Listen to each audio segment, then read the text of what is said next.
Channel को subscribe करो, like करो और शेयर करो, कमेंट करो। अस्सलामुअलैकुम, welcome to my YouTube channel cooking tasty recipes. आज मैं अपने किचन में बनाने जा रही हूँ निहायत ही मज़ेदार सा चिकन का सालन शोरबे वाला, जिसकी रेसिपी मैं आपके साथ शेयर करूँगी। तो चलते हैं अपनी रेसिपी की तरफ। सबसे पहले मैं एक बर्तन में ले लूँगी 5 से 6 टेबलस्पून मेरे पास है दही का। तो ये बहुत ही आसान तरीके से बन जाता है 20 मिनट के अंदर। और इसको बनाएं और जल्दी से जल्द मेहमानों को सर्व करें। 2 टेबलस्पून के करीब मेरे पास यहाँ पर है लहसुन अदरक का पेस्ट, वो भी मैं इस दही के अंदर ऐड कर लूँगी। और स्पाइसेस में मैं लूँगी किचन में मौजूद ही एशिया, जैसे 1 टेबलस्पून के करीब मेरे पास ज़ीरा पाउडर है। 1 टेबलस्पून में इसमें सूखा धनिया पाउडर ऐड करूँगी। हाफ़ टी स्पून इसके अंदर ऐड करूँगी मैं हल्दी। और इसके अलावा इसके अंदर सुरख मिर्चें कुटी हुई और पिसी हुई एक साथ तकरीबन 1 टेबलस्पून के करीब ऐड करूँगी। आप अपनी क्वांटिटी के मुताबिक मिर्चों को कम या ज़्यादा भी कर सकती हैं। हाफ़ टी स्पून इसमें नमक ऐड करूँगी और इन सब चीज़ों को मैं अच्छे से मिक्स कर लूँगी। इसको इस हद तक मिक्स करूँगी कि दही के अंदर इन मसालों की, इन चीज़ों की कोई भी गुठली बाकी ना रहे और फ़ाइन सा पेस्ट मेरे पास रेडी हो जाए। ये देखें 3 से 4 मिनट मैंने इसको अच्छे से मिक्स किया है। और अब इसके अंदर मैं ऐड कर दूँगी चिकन यहाँ पर मैंने लिया है तकरीबन 1 केजी। ये विद बोन्स है और इसमें कुछ बोनलेस भी हैं। आप चाहें तो बोनलेस ले सकती हैं, चाहें तो सिर्फ बोन्स वाला भी ले सकती हैं। तो मेरे पास यहाँ पर मिक्स चिकन है, इसको मैं ऐड करके इसको मिक्स कर लूँगी और इसको मैरिनेट करने के लिए 15 से 20 मिनट के लिए रख दूँगी। अगर आपके घर दावत है तो आप इसको एक रात पहले ही ऐसे मैरिनेट करके रख सकती हैं, इससे इसका टेस्ट और भी ज़्यादा मज़े का आएगा।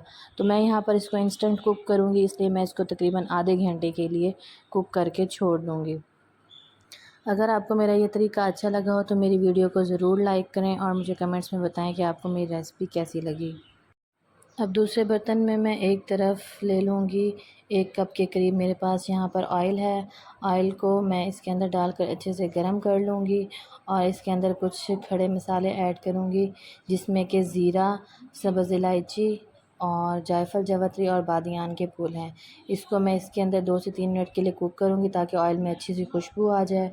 और इसके साथ ही इसके अंदर मैं ऐड करूँगी, मेरे पास प्याज है जिसको मैंने ऑमलेट कट में कट कर लिया है। इसको मैंने ऑमलेट कटिंग में इसलिए कट किया ताकि ये अच्छे से इसमें हल हो जाए और हमारे सालन में प्याज बिल्कुल भी नज़र ना आए। तो जैसे ही इसका कलर चेंज होगा इसके अंदर मैं ऐड करूँगी टमाटरों का पेस्ट। 3 अदद टमाटर ले लिए थे मैंने मीडियम साइज़ के, जिनका मैंने फ़ाइन सा पेस्ट रेडी कर लिया था। अब इस पेस्ट को इसमें ऐड करने के बाद मैं इसको अच्छे से कुक कर लूँगी जब तक कि टमाटरों का पानी खुश्क नहीं हो जाता और ये अच्छे से भुन नहीं जाता। तो जैसे ही ये इसके अंदर इसका पानी खुश्क हो जाएगा और ये अच्छे से पक जाएंगे तो मैं इसके अंदर ऐड करूँगी अपना चिकन जो मैंने मैरिनेट होने के लिए रखा था। तो ये देखिए यहाँ 4 से 5 मिनट इसको हो गए हैं, इसका पानी ड्राई हो गया। अब मैं इसमें चिकन ऐड करने लगी हूँ।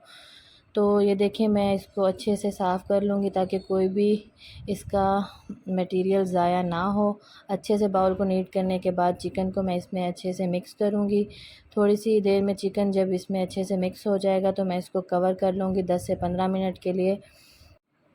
ये देखें यहाँ पर तकरीबन 5 मिनट हो गए हैं, चिकन का पानी रिमूव हो गया है, दही का पानी भी इसमें से रिमूव हो गया है। इसको मैं दोबारा कवर कर दूँगी ताकि ये अच्छे से भुन जाए।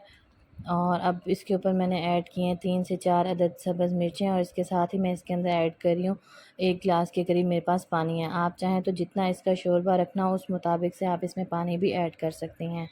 तो जैसे ही इसका पानी खुश्क होगा मैं इसके ऊपर डालूँगी गरम मसाला, सब्ज़ धनिया और कटी हुई सब्ज़ मिर्चें। तो ये देखें यहाँ पर मेरा सालन तकरीबन रेडी हो गया है और अब मैं इसको डिश आउट कर लूँगी। तो अगर आपको मेरा तरीका अच्छा लगा हो तो मुझे कमेंट में ज़रूर बताएं। इसके साथ ही मुझे इजाज़त दें। अल्लाह हाफ़िज़।